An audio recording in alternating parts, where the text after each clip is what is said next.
কোরআন শরীফ হাতে নিয়ে শপথ করলে কি শপথ হবে? আমাদের দেশে অনেকে কোরআন ছুঁয়ে শপথ করি আমরা, না? কোরআনে হাত রেখে কসম করি। তো কোরআন ছুঁয়ে, কোরআন ধরে, কোরআনে হাত রেখে শপথ করলে শপথ হবে কিনা, এবং এই শপথ হলে তার কাফারা দিতে হবে কিনা?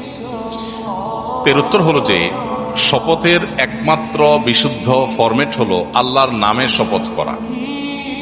আল্লাহর নামে শপথ ছাড়া শপথের আর কোনো বিশুদ্ধ ফরম্যাট ইসলামে নাই। নবী করিম সাল্লাল্লাহু আলাইহি ওয়াসাল্লাম বলেছেন, মান আরাদা আন ইয়াহলিফা ফালইয়াহলিফ বিল্লাহি আও লিয়াসমুত। যে শপথ করতে চায় সে আল্লাহর নামে শপথ করবে, আর না হয় সে চুপ থাকবে, অন্য কারোর নামে শপথ করতে পারবে না।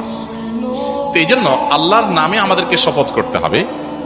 আল্লাহর শপথ, রহমানের শপথ, রহিমের শপথ, কাবার মালিকের শপথ, তার শপথ যার হাতে আমার জীবন, তার শপথ যিনি আমাকে সৃষ্টি করেছেন, তার শপথ যিনি আমার পালনকর্তা, আসমান জমিনের মালিকের শপথ। এইভাবে শপথ করা যায়। এগুলো সবগুলো ঘুরে ফিরে আল্লাহর নামেই শপথ হয়। এছাড়া আমাদের দেশে অনেকে দেশের মাটি ছুঁয়ে, সন্তানের মাথা ছুঁয়ে, দোকানদার ক্যাশ বাক্স ছুঁয়ে, গাড়ি চালক তার স্টিয়ারিং হুইলটা ছুঁয়ে, অনেকে নিজের মাথা ছুঁয়ে, মায়ের মাথা ছুঁয়ে, এরকম বিভিন্ন ছোঁয়াছুঁয়ি করে শপথের অনেক কসরত আমাদের সমাজে হয়। এগুলোর একটাও শপথ বিশুদ্ধ শপথ না। কোরআন হাদিস বর্ণিত যে শপথ তার আওতা এর একটাও পড়ে না। এগুলো একটা শপথ হবে না। কথাকে বুঝাতে পারছি? কিন্তু কোরআন ছুঁয়ে যে শপথ, এই শপথটা বিশুদ্ধ না হলেও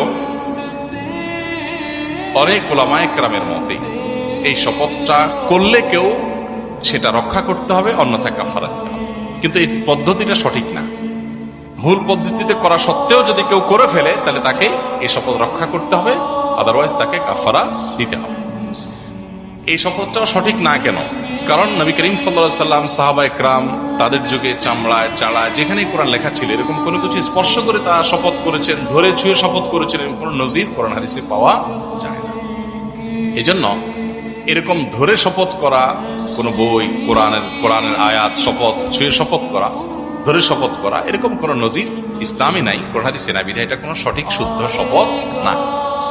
আল্লাহর কালাম এটা আল্লাহর সিফত, অতএব সেটার শপথ হতে পারে। মূলত আমাদের দেশে যারা কোরআন ছুঁয়ে শপথ করেন, অনেকে হয়তো আল্লাহর কালামের শপথ করছেন, সেটাই তিনি বুঝাচ্ছেন। বাকি পরিভাষাটা হলো যে ওটা ছুঁয়ে শপথ করা। যদি এই পরিভাষা সুন্নাহর খেলাফ পরিভাষা হওয়ার কারণে এটা অশুদ্ধ শপথ, এভাবে আমরা শপথ করব না।